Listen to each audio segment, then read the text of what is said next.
Heads up, 20-ups, it's Friday and I'm really tired and it's 9:30 in the morning and I need to get to sleep soon because I have work tonight. Roll the intro! Don't listen to me. I'm a legend of archery. Don't listen to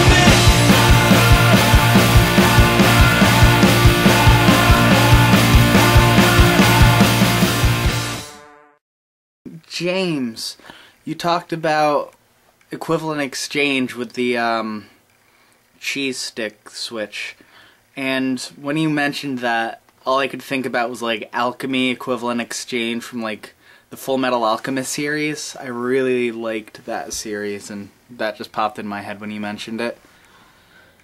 And you said you're allergic to cats in your video, and I feel so bad for you because cats are so adorable. I love cats. I have 3 of them. I have 3 cats.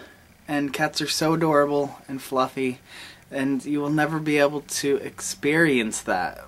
TJ, you talked about, with learning a language, how you wish you started sooner, even though you started in 6th grade, and compared to my school, you started a lot sooner than we did, because a select few students were able to start a new language when they were in 8th grade, but the large majority started in 9th grade, so we were still 2-3 years older than you were when you were starting the language, when we started the language. And you talked about being straight edge, and I am... oh, screw it, I'm not worrying about that. Okay, you talked about straight edge, and I am technically straight edge. Like, there's the straight edge guidelines that you have to follow to be labeled as straight edge, and I follow those guidelines. Like, if you list them off, I am every single one of them, but I never labeled myself as straight edge. It's just the way that I am, I guess. I just don't like labeling myself as something. I don't know, labels are just a weird thing. And you also talked about how you liked ska, and you talked about Streetlight Manifesto and Catch-22 specifically. And I've seen both of them live. I saw Streetlight Manifesto just last summer, I think it was. Yeah, 2010 summer. They played in Poughkeepsie, and I saw Catch-22 in Hartford, Connecticut back in 2007, December 2007, yeah. And both of those shows Patent Pending opened for. The Happy Sad songs, it's awesome.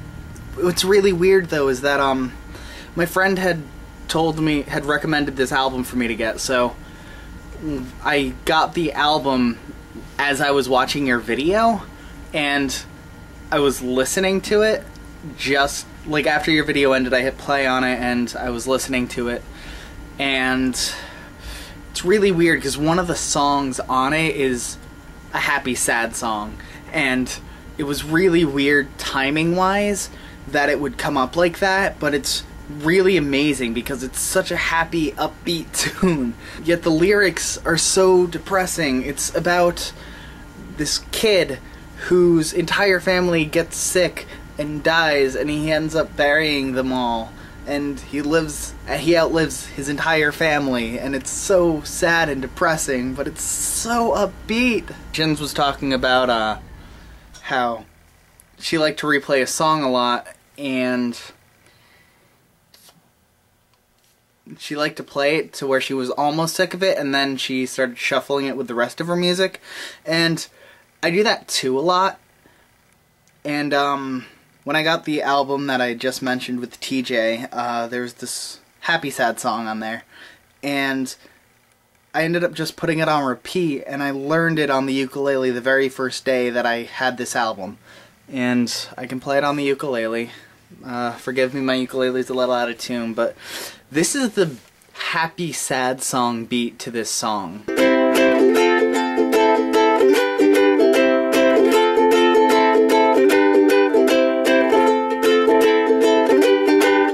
Oh wow, that's way out of tune. Sorry. But yeah, it's that upbeat thing, and it's like, so depressing, but so upbeat. And connecting this all together from TJ to Jins to now Danielle, that song is called The Healthy One, and it's on the album Sit Resist by Laura Stevenson and the Cans. And I'm bringing this up to Danielle specifically because she was talking about how she likes to get the full album, but she never has the money to buy it, and she wants to support the artist. And I have to plug this awesome record label that exists. They're called Quote Unquote Records, and you can get all of the music from their label for free. You can download all of it for free, and the label is donation based, and you donate money to the bands to support the musicians who make the music, and it's really, really awesome. And I took that concept with my music, which is why I released my EP for free, because music should be free. So it's a really awesome site. There are really awesome bands. A couple of my favorite bands off of this label are Bomb the Music Industry, Chewing on Tinfoil, The Wild, and, like I just said, Laura Stevenson and the Cans. And Danielle, you also talked about how you don't like when Firefox updates, and I hate that too. What I hate the most, though, about it is when they force you to update to a different version. I am still really pissed about when they made me switch from version 2 to version 3. I also hate coffee. Coffee is like alcohol to me. They're disgusting. Ugh, I don't understand why people drink it. At work the other night, I decided to test to see if I grew accustomed to coffee at all over the past few years. And so I took a little cup, filled it up with a tiny little bit of coffee, and took a tiny little sip from that little tiny bit of coffee that I put in that little cup. And it just simply reassured the fact that I don't like coffee. And it was terrible, and it was the worst aftertaste for the next half an hour. Coffee's not for me. And we also talked about editing a bit. You said uploading takes really short time for you, and that's the opposite for me.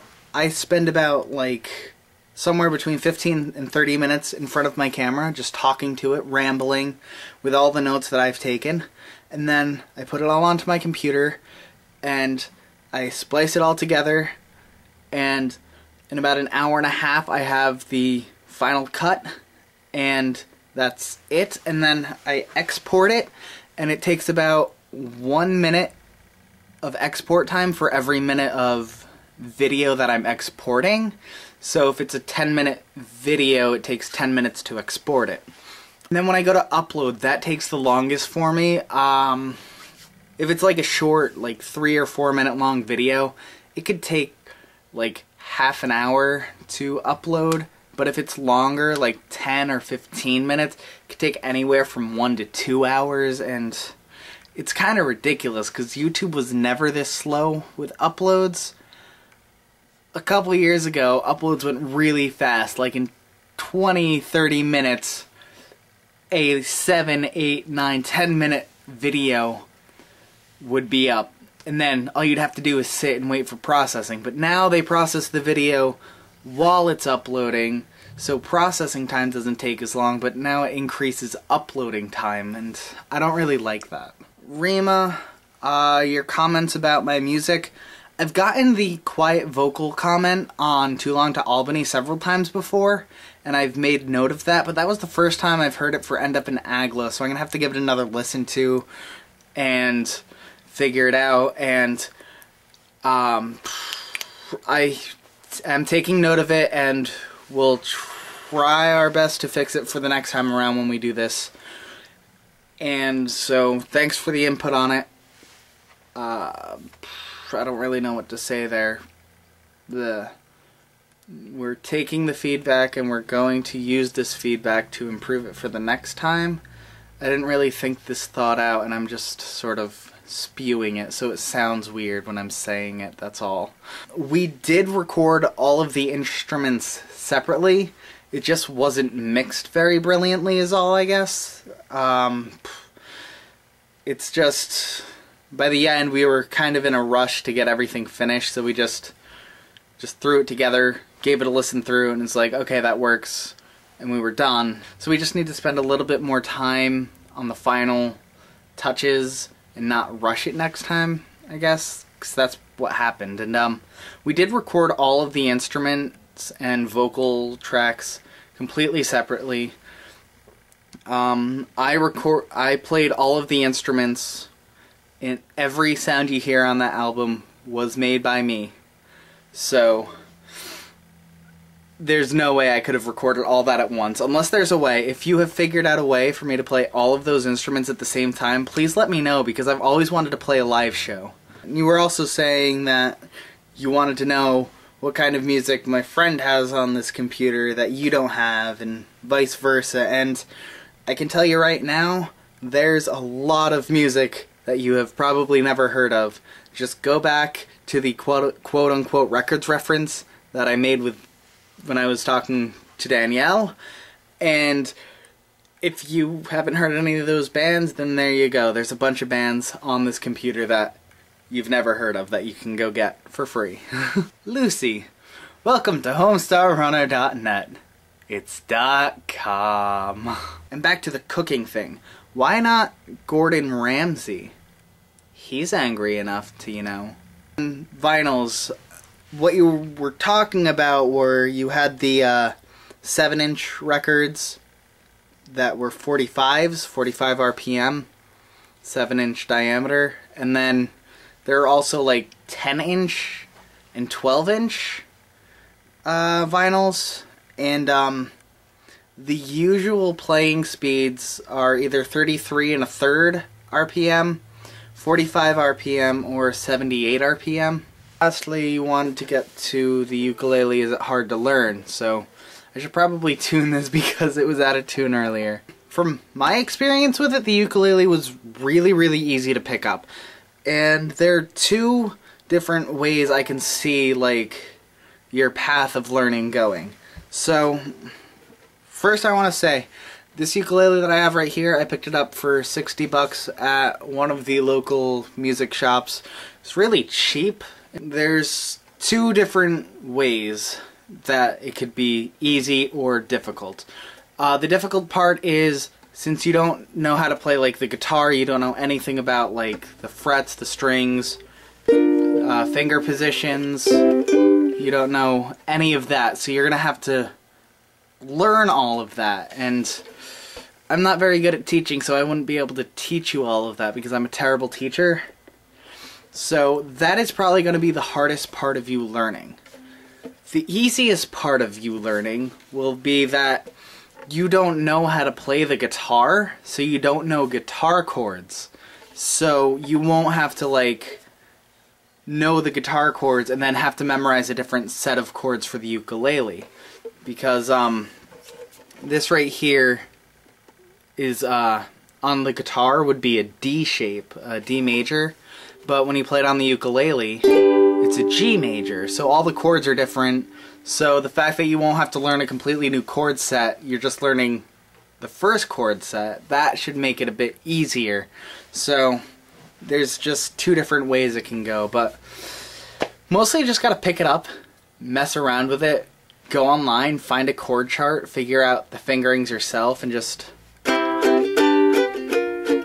strum around a bit, and you could learn pretty quickly. One last thing before I leave, we had been talking a little bit, a couple of us have been at least, about the whole paper towns and how there were the things close to my town, and then Danielle brought up how there were books that she's read that were around her area, and there's that feeling that it's just so much more real because it's there. And I had made a Thoughts from Places video about my reread of Paper Towns when I reread it a couple months ago. So I will link to that down below if you want to watch it. I'm just going to warn you now, if you haven't watched it yet, there are spoilers. So if you're planning on reading it and don't want anything to be ruined, don't watch the video until you've read the book. James, I will see you tomorrow, and I can't wait for... I'm guessing we're all down for cooking theme next week, so I will see you all cooking or baking something in the kitchen next week, DFTBA.